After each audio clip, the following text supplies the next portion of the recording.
teman-teman mahasiswa semuanya. Perkenalkan, nama saya Haris Nugroho, SHLLM, Koordinator Tim Teaching Mata Kuliah Hukum Laut pada Fakultas Hukum Universitas Pancasila. Saya akan mengajar mata kuliah Hukum Laut bersama tim teaching lainnya, yaitu pertama Profesor Dr. Edi Pratomo, SHMA, kemudian juga ada Laksma TNI Joko Sulistianto, SHMH, dan juga Ibu Dian Purwaningrum, SHMKM. Video ini saya buat untuk para mahasiswa agar sebelum perkuliahan dapat mempelajari terlebih dahulu materi yang akan diajarkan. Pada kuliah minggu pertama, kita akan mempelajari yaitu 1. Identifikasi kepentingan negara-negara di laut. Yang kedua, tentang konsepsi mare liberum atau laut bebas dan mare clausum atau laut tertutup.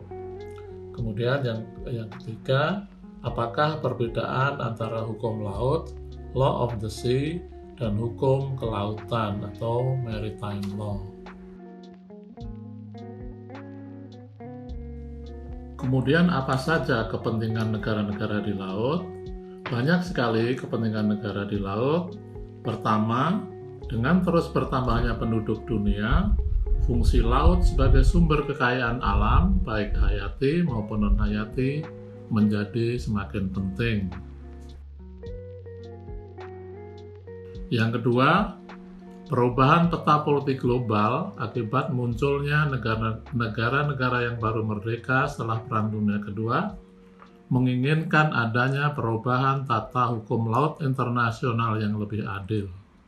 Karena hukum laut internasional sebelumnya dianggap menguntungkan negara-negara maritim maju.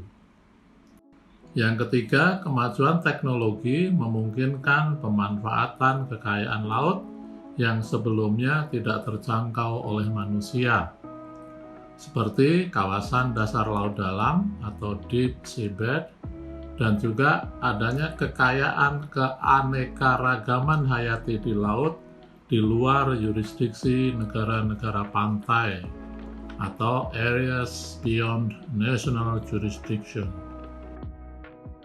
Kemudian yang keempat atau yang terakhir, adanya tantangan baru yang dihadapi hukum laut internasional, yaitu perlindungan dan pelestarian lingkungan laut dari kerusakan lingkungan akibat polusi laut.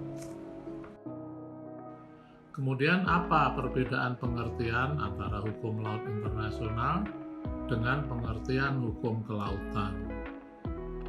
Hukum laut internasional atau International Law of the Sea adalah hukum laut internasional publik yang berhubungan dengan peraturan-peraturan dan prinsip-prinsip yang mengikat negara-negara dalam hubungan internasional yang terkait dengan masalah kelautan. Sedangkan pengertian tentang hukum kelautan atau maritime law adalah pengangkutan penumpang dan barang dan masalah-masalah kelautan secara umum, seperti kontrak pelayaran, perbuatan melawan hukum dan hubungan kerja antara pemilik kapal dengan pekerja, serta ganti rugi yang timbul dari pengangkutan di laut. Demikian uraian singkat dari saya dan terima kasih.